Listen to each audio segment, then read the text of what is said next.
वो थे नहीं, एक वो तोते थे, काफी सारे कबूतर कह सकते हैं, तोते का एक मुखिया था, प्रधान था, जो उसकी सब बात मानता था।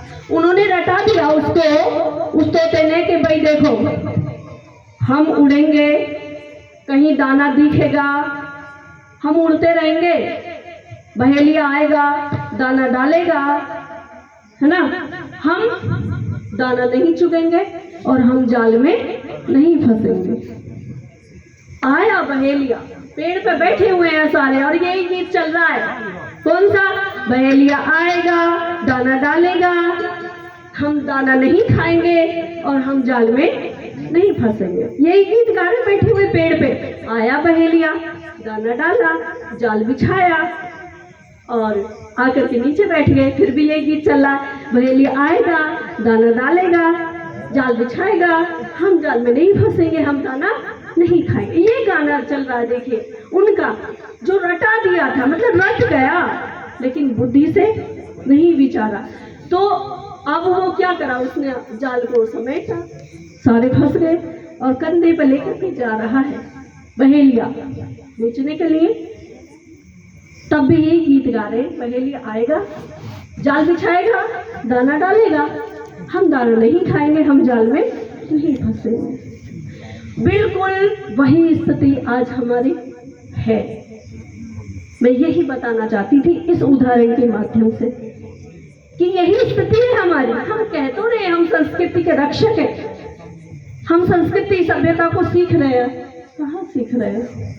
धरातल पे आएंगे तो हमारे पास कुछ भी नहीं है। उस समय हमारे बच्चे अभी पत्रकार पूछते हैं, पहुंच जाते हैं कि बताइए गीता का एक श्लोक बता दिए, एक मंत्र बता दीजिए, उनको याद ही नहीं है। मैं तो देखती हूँ, आप भी देखते होंगे, आप तो सब बुद्धिजीवी वर्ग है और सभी मेरे से बड़े हैं। तो और गैर जो हमारे दूसरे धर्म वाले लोग हैं ना, उनसे अगर उनके बच्चों से कहा जाता है सुनाओ, तुरंत सुनाते हैं अपनी आयतें, तुरंत। क्यों? क्योंकि हम अपने बच्चों को मंदिरों में नहीं भेज रहे। हम अपने बच्चों को, अरे पहले तो गुरुकुल में जाते थे, गुरुकुल तो छूट गए, अब मंदिरों में तक भी नहीं हमारे बच्चे आ पा रहे हैं, सीख नहीं पा रहे हैं। तो कैसे बचेगी संस्कृति? गीत गाने से थोड़ी ना बचेगी। हमें आगे बढ़ना होगा, हमें करना होगा धरातल पर कार्य।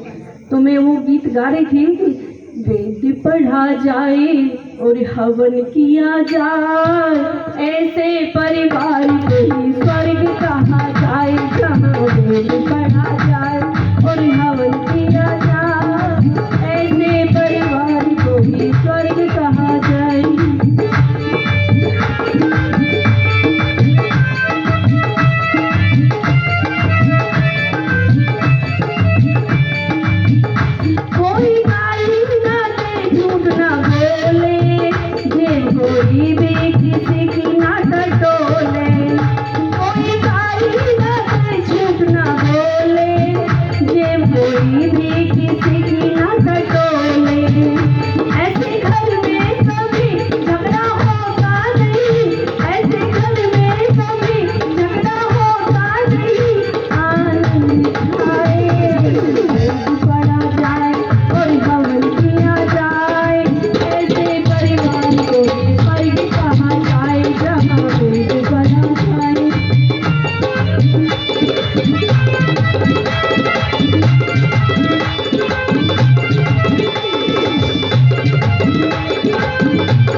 ध्यान से सुना। बहुत बहुत धन्यवाद और सभी को नमन, सभी को नमन।